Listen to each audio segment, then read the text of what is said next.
Hello, this is Ray Enke, James Madison University, and I'm going to give a short demo on how to do the first few steps, the first couple of steps on DNA Subway Purple Line. So what we're looking at here is the DNA Subway homepage, which I'm logged into my personal account. This is a free login that you can create. It also gives you access to cyber infrastructure. And what you have are all of the different lines that you can do different types of bioinformatics analysis. And today's demos are going to be for the purple line metabarcoding analysis. So first off, to start a new project, select the small purple square. That's going to open up your new project page where you'll have to set some parameters. We're going to be using a paired end sequencing experiment, so you won't have to know whether your sequencing reads that you're going to analyze are single end or paired end. There's only one file format to select from, the Illumina Cassava 1.8. And then you want to give yourself a short project title that is unique, that is not like any other of your project titles. I usually use today's date as the convention, so we'll go 6/23/21. And then if you want, you can put a description down here. That's up to you. So we'll just do a test run as a description. So as part of this workshop, I'm giving sort of my personal overview of how I manage Purple Line projects for in-class projects, which is not necessarily the most thorough way to do it. There's also this more thorough quick start manual that Cyverse has for a very thorough walkthrough of the Purple Line that has sort of more detailed steps, which I won't talk about today. So once you have all these parameters set up, you hit the continue button and that will set up your, I already created one. I'll just say 6/24. We'll skip ahead to the future. And that sets up your project page. And this is what your DNA Subway project page will look like. It has your project title. It has your unique project ID, your username, whether this is a paired end or single end. Note that you can make these projects public or private. So if you select they default to private, but if you wanted other DNA Subway users to be able to see this project, you can select that as well. So I'm going to show you the first two steps of how to manage data, like get your files into the project, and then starting the demultiplexing step and quality check step. So, and you can see the DNA Subway is broken up into these three major stops: metadata and QC, clustering sequences, and alpha beta diversity. Each stop on the subway has a few sub-stops. So we're going to start out in this metadata and QC. We're going to start with managing data. So we'll go into here, and it's asking us for two things. First, it wants our fastq files, our actual sequencing data files that came off of the sequencer to add to the project. And then secondly, we need to have a very thorough, very specifically formatted metadata file. I'll do a separate video later on what exactly a metadata file is. For today, I'll just show you how to load a pre-populated metadata file. So first, we're going to go to this add data from Cyverse. Again, DNA Subway is linked to your Cyverse account.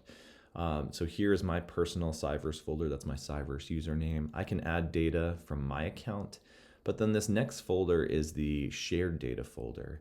And what's in this folder is publicly available data, and that's where all the data that we're going to use for this demo is housed. So you can literally click the same buttons that I'm going to click, and that is the shared data directory.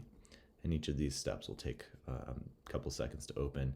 You're going to scroll all the way down to a folder called iPlant DNA Subway. And in that folder, there's a folder called metabarcoding data, which we're going to click into. And then in that folder, there's another folder called Fall 19 Snakes. So this is a demo using garter snake swab microbiome data. We collected swabs from snake cloaca, musk gland, and oral cavity. So for this demo, we're going to use the musk data. So go ahead and click into that. And so you can see up top, we have our directory where these data live. And what you can see in here is we have sequencing data from 5 female snakes and 5 male snakes. And what we did is we used a sterile swabbing technique to swab the musk gland from each of these male and female snakes. For each snake, we did 2 samples, 2 replicate samples. And then each sample was sequenced in paired ends. What that means is we had 5 males and females, that's 10 snakes, but we sampled each of them twice, so that's 20 samples.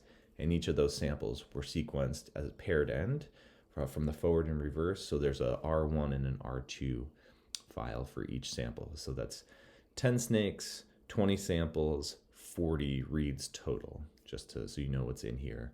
And you can see that all of these files, all 40 of these files have a .fastq.gz extension. That's a compressed fastq file. And there's only one file in here that does not have that extension, and that's the metadata file. So what we'll do is we'll click this button that says add all fastq files in the directory. That's going to get all of the fastq files, everything that has that fastq.gz, and it's going to add it. So that's all added up here. The next thing we need to do is add the metadata file. So we'll add that from Cyverse. It's sitting in the same directory. So what we could do is click this last location button so we don't have to go through all of those directories, scroll all the way to the bottom, and there's that one .tsv metadata file. So a .tsv file is sort of like a Excel Excel type of a file, a spreadsheet file. And then select add selected files. Wait for it to put it all together. Okay, and now in the managed data, we have our fastq files up here up top. We have our metadata file. Now this is a very important step. The metadata file has to be formatted very specifically. This will be covered in another video. So we're gonna hit this validate button to make sure that the metadata for each sample is present. So I know that this file works well because I worked really hard to make sure it matched up with each sample. So no errors were found, no warnings were found. You cannot proceed in purple line if you have any errors here. So we'll spend some time here talking about how to do this. But once you've completed the validation, you click run, and that's going to take you back to the purple line. And what we can see now, we had a red X at this demultiplex step previously, but now since we validated our metadata file and loaded our data, we're now allowed to enter into this step. And that's a general convention of the purple line. You cannot proceed to the next step until you've completed the previous step correctly. So there's sort of a fail-safe, a safety net for making sure that you're doing the analyses right. So now that we have all of our data files loaded into the purple line project, we're going to go to this demultiplex step next. Now the demultiplexing step actually does two things. It demultiplexes the reads, and it also checks the quality. And what demultiplexing means is that oftentimes when we're sequencing on the Illumina or whatever other sequencer we're using, there are many different types of samples from different experiments. And so when the data comes off the sequencer, the samples need to be demultiplexed. Here is Ray's snake data, here's somebody else soil microbiome data. So all of the reads that we're using today, all of the reads we'll be using for these workshop projects are already demultiplexed. So we're sort of skipping over that step, even though it's called the demultiplexing step. What's going to be more important at this step is the QC, the quality control check.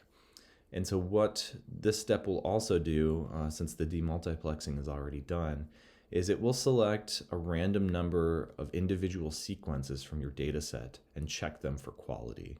The default is 10,000 reads.